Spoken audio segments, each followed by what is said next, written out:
স্বাগতম আপনাকে। সব রকম আপডেট এবং লেটেস্ট নিউজ পেতে অবশ্যই চ্যানেলটিতে সাবস্ক্রাইব করুন। ধন্যবাদ। শাকিব খানকে বহিষ্কার করল চলচ্চিত্র পরিবার। চলচ্চিত্র অভিনেতা শাকিব খানের শিল্পী সমিতির সদস্যপদ বাতিল করেছে ১৬টি সংগঠনের সমন্বয়ে গঠিত বাংলাদেশ চলচ্চিত্র পরিবার। সেই সঙ্গে তাকে বিএফডিসিতে অবাঞ্ছিত ঘোষণা করা হয়েছে। এছাড়া যৌথ প্রযোজনার চলচ্চিত্র নির্মাণে অনিয়মের পক্ষ নেওয়ায় তথ্যমন্ত্রীর সব অনুষ্ঠান বর্জন ও তার পদত্যাগের দাবিও করেছে তারা। গতকাল শুক্রবার সন্ধ্যায় এফডিসিতে এক সংবাদ সম্মেলনে এ ঘোষণা দেন নেতারা।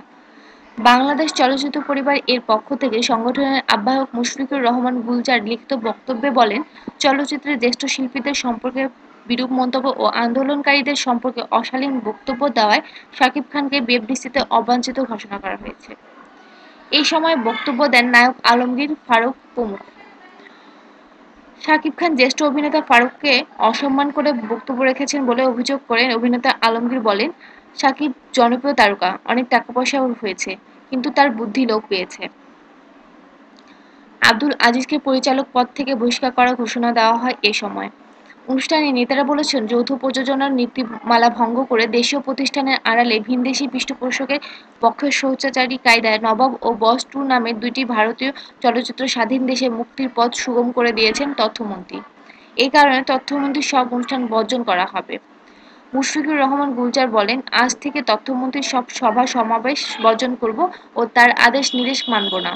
আমরা তার পদত্যাগ দাবি করছি। পরিচালক সমিতির সভাপতি গুলজার প্রিভিউ কমিটি ও সেন্সর বোর্ডের সদস্যপদ থেকে পদত্যাগের ঘোষণা দেন। মুশফিকুর রহমান গুলজার অভিযোগ করেছেন, বাংলা চলচ্চিত্র রক্ষার্থে যৌথ প্রযোজনার নামে প্রতারণা ঠেকাতে বারবার তথ্যমন্ত্রী আশ্বাস দিলেও সবসময় প্রতারকদের পক্ষ নিয়েছেন। শিগগিরই আমরা মাননীয় প্রধানমন্ত্রীর সঙ্গে দেখা করব।